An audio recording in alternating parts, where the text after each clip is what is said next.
Hey y'all, this is John Barnwell's Handcrafted Knife channel. Hadn't been on here in a few days and thought I would bring you on board for a little assembly here I've been working on.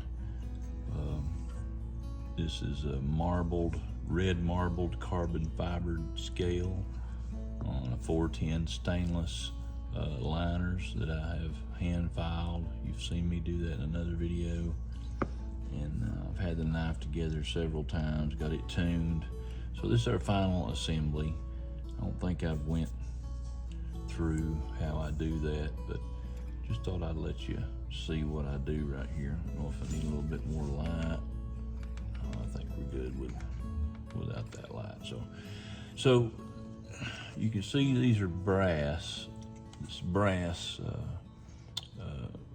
pivot bushings I've got in here. So I'm going to use 01 tool steel to create what's called the bird's eye pivot in there. So the silver tool steel contrast inside of the middle of the brass makes it kind of look like a bird's eye, and that's why they call it that. So I'll begin by inserting our pivot and into one liner, and you can see I have milled the liners out as well. And I always put a little drop of oil on our knife blade right there where it's gonna, and a little bit on the pivot area before we assemble it. Doesn't hurt.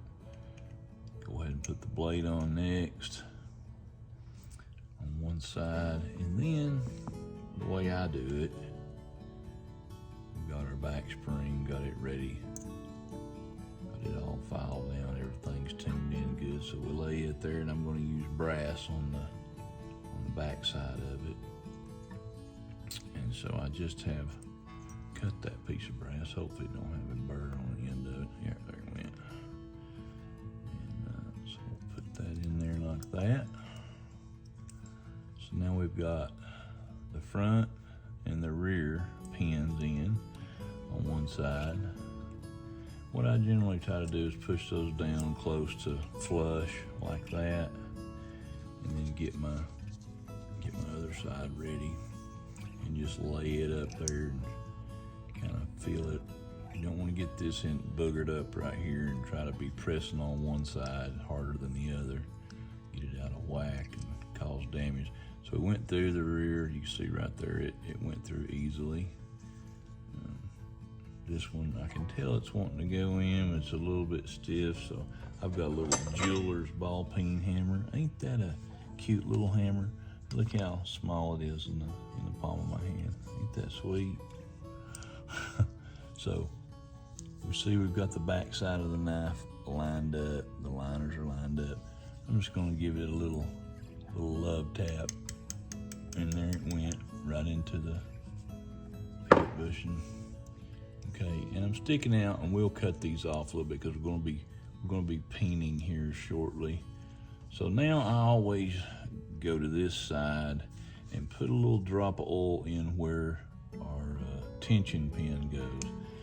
And if you'll notice, we're gonna use tool steel on it, on the middle, and I always sharpen it on the end and then buff it real good and smooth so it don't have any sand marks on it, because we're gonna be putting that through here where there's tension. So you can't just push that one in, because you can see our back spring.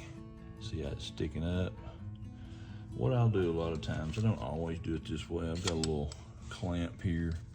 I'm gonna get a hold of the knife, and be very careful if you do it this way.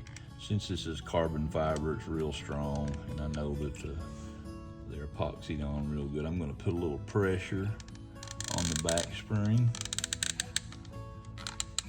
and then I'm just gonna give a little love tap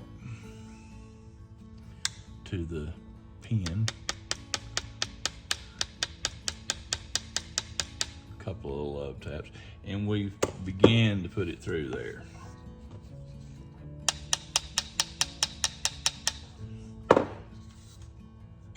As you can see, it's beginning to go through. So now from here, I will go over to the anvil and I will lay it at a certain area and drive the pin on down. And y'all have seen me do that, but that's how we assemble. And then of course I'll do the peening. I won't bore you with that video. This is gonna be a nice one. I'll show you the finished product. We've used this material before. It's awesome. It's lightweight, makes a nice slip joint. Of course, this is Damascus steel that I got from Alabama, Damascus. Thank you, Brad Weiss. Thank you guys, and Lacey Smith. Thank you all at Alabama, Damascus. The liner material and the carbon fiber I got from Gents Knife Supply. Thank you all. I'm not sponsored by any of those people, but I really appreciate them. They always take good care of us. They always got top quality merchandise. So y'all have a blessed day. I'm headed over here to peen this sucker together, and I'll show you the finished product.